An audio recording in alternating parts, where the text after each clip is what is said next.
Em dezembro de 2019, na China, surgia um vírus aparentemente inofensivo para o restante do mundo.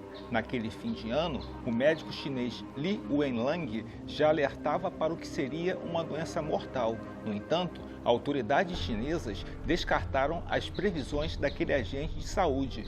Ao invés do Dr. Li ser reconhecido em público como uma autoridade a divulgar como a população poderia se proteger contra um novo vírus, o governo chinês preferiu manter o silêncio, acusando o médico de espalhar fake news, ou seja, falsas notícias. Resultado, o Dr. Li estava certíssimo em suas previsões. Logo no início de 2020, a cidade de Wuhan, capital da província da China Central, entrou em quarentena. Exatamente no dia 23 de janeiro, a cidade entrava em isolamento por causa de um vírus mortal, o Covid-19.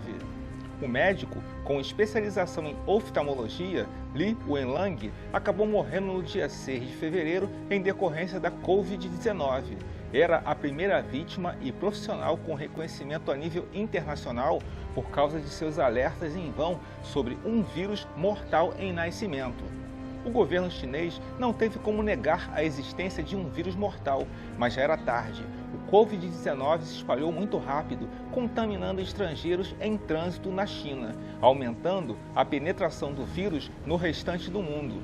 Nesse cenário apocalíptico, quaisquer pessoas, sem distinção de classe social, entraram na rota do Covid-19. Quaisquer pessoas, incluindo famosos e anônimos, ricos e pobres, viraram alvos do Covid-19.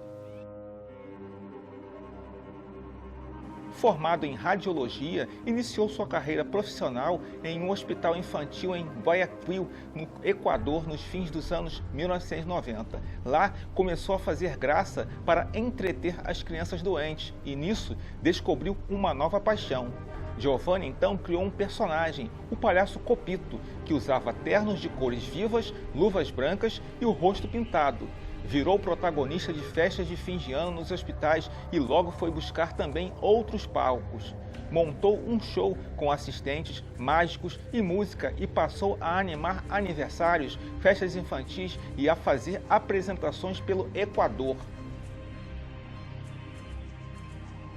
Considerado o pai da moderna arquitetura iraquiana, projetou mais de 100 prédios em Bagdá e ajudou a definir o skyline da cidade a partir dos anos 1950. Um de seus principais trabalhos foi um monumento ao soldado desconhecido, de 1959, retirado para dar lugar a uma estátua do ditador Saddam Hussein, derrubado em 2003. Ele deixou o Iraque em 1983 e foi trabalhar como professor em Harvard, nos Estados Unidos. Além de arquiteto, também foi fotógrafo, fez mais de 80 mil imagens que registraram a modernização do Iraque entre os anos 1950 e 1980. Em 2017, lançou um prêmio de arquitetura com seu nome, com o objetivo de estimular projetos de reconstrução das cidades do Iraque destruídas por várias guerras. Nasceu em West Virginia, nos Estados Unidos. Na escola, ao ter contato com insetos, percebeu que podia estudar o assunto na vida adulta. Formou-se em biologia, obteve o doutorado no ano de 1973 e se tornou curador do Museu Americano de História Natural em Nova York. Apontada como a pessoa mais experiente do mundo em tratar de aracnologia, catalogar aranhas, identificou mais de 1.800 espécies ao redor do mundo.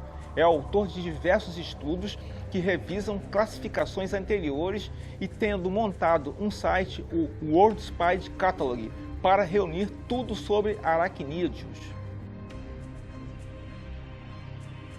Ele compôs várias músicas animadas para filmes, programas de TV, músicas de teatro e a música pop. A mais conhecida de suas músicas é That Thing You Do, que dá título ao filme de 1996 e nomeado no Brasil como The Wonders, O Sonho Não Acabou, que foi indicada ao Oscar. Adam cresceu em Nova York, nos Estados Unidos, e se formou em filosofia. Explorou a música de várias formas e acabou reconhecido em todas elas, conquistando prêmios por suas músicas para a TV, para o teatro. Sua longa lista de trabalhos inclui ainda músicas para os filmes Eu Mesmo e Irene e A Era do Gelo. Nascida em Uganda, na África, em 1956, teve de deixar o país ainda criança, quando o governo local expulsou pessoas de origem asiática. Começou então a rodar o mundo, indo parar na Índia, onde tinha parentes, e depois fez faculdade no Reino Unido. Em terras inglesas, conheceu seu marido, que a levou para a África do Sul. Após o doutorado, na década de 1990, passou a pesquisar meios de conter a propagação da AIDS na África. Além de estudar novos remédios, suas ações buscaram formas de dar mais poder para as mulheres se protegerem da doença, sem depender de decisões masculinas. Ao longo da carreira, deu aulas em universidades de vários países, dirigiu órgãos de pesquisa e recebeu prêmios por sua contribuição no combate ao HIV. Nascida em Porto Rico em 1936, mudou-se para a Espanha ainda jovem. Deu aulas nos Estados Unidos, na Holanda e na Alemanha. Dedicou a vida à linguagem. Foi doutora e pesquisadora do tema e também escritora. Publicou dezenas de livros, tanto teóricos quanto de ficção. Sua produção inclui trabalhos extensos como a História Social da Literatura Espanhola. Ainda escreveu 6 volumes sobre a presença feminina na literatura em castelhano. Publicou também poesias, críticas literárias e romances como Noturna, mas não Funesta, que lhe renderam diversos prêmios. Nasceu em Liverpool, na Inglaterra, formou-se nos anos 1950 e fez carreira acadêmica no Reino Unido. Tinha carisma, bom humor e um grande interesse pelas pessoas. Era um amante do mundo da matemática, que buscava meios para explicar conceitos complexos. Seu experimento mais famoso foi o jogo da vida. Não se trata do famoso jogo de tabuleiro, mas de um desafio que começou sendo feito com papel e lápis e encontrou como cenário ideal os primeiros computadores pessoais na década de 1970. O jogo mostra como um grupo de células pode se multiplicar ao longo das gerações seguintes, vivendo ou morrendo de acordo com critérios simples. No entanto, essas regras básicas podem gerar resultados imprevisíveis. Na infância, nos anos 1950, ele gostava de ir ao cinema e depois, em casa, desenhar as cenas que tinha visto na telona. Mais tarde, cursou desenho industrial e deixou Mendoza, na Argentina, onde nasceu, para ir estudar em Barcelona, na Espanha. De volta à Argentina, na década de 1970, trabalhou em agências de publicidade e começou a fazer ilustrações para revistas. Voltou para a Europa alguns anos depois, onde passou a publicar histórias em quadrinho, trabalho que o tornou conhecido e premiado nas décadas de 1980 e 1990. Muitas dessas obras contavam histórias de ficção científica, como a série A Casta dos Metabarões. Também fez desenhos para a animação Heavy Metal, de 1981, que traz canções de Black Sabbath, entre outros metaleiros.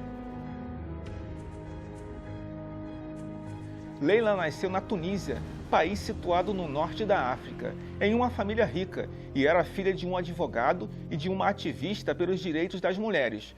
Foi a primeira mulher aceita no Instituto de Belas Artes de Tunis. Depois, seguiu os estudos em Paris e foi modelo por algum tempo. Foi responsável por transformar as vitrines da grife Hermès em Paris em obras de arte, que colocavam os produtos de luxo em meio a cenários muito bem trabalhados, que buscavam estimular a imaginação com referências históricas e do mundo dos sonhos, como nos quadros de Salvador Dalí. Entrou na Hermès no ano de 1961 como decoradora. Nos anos 1970, tornou-se diretora de vitrine. Nelas, colocou cenários que imaginavam como seria o quarto de um faraó, mostrando ruínas antigas e a escultura de um pé alado gigantesco, entre muitas criações feitas ao longo de mais de 30 anos. Ela esteve com a marca até 2013. Algumas de suas criações foram expostas em Paris em 2017 como obras de arte. Ele ficou conhecido por percorrer todos os 121 mil quarteirões da cidade de Nova York e descrever essa experiência em um livro. Andar pela cidade era um hábito antigo. Quando criança, costumava pegar o metrô com seu pai, um judeu que escapou do nazismo, e ir correr os arredores da última estação de cada linha. Como trabalho de graduação, nos anos 1970, analisou como um grupo do movimento Black Power era hostil a pessoas brancas como ele. A pesquisa também deu origem a um livro. Depois, se tornou professor universitário em Nova York. Uma de suas pesquisas foi sobre como os judeus vítimas do Holocausto se adaptaram aos Estados Unidos. Escreveu ao todo 18 livros.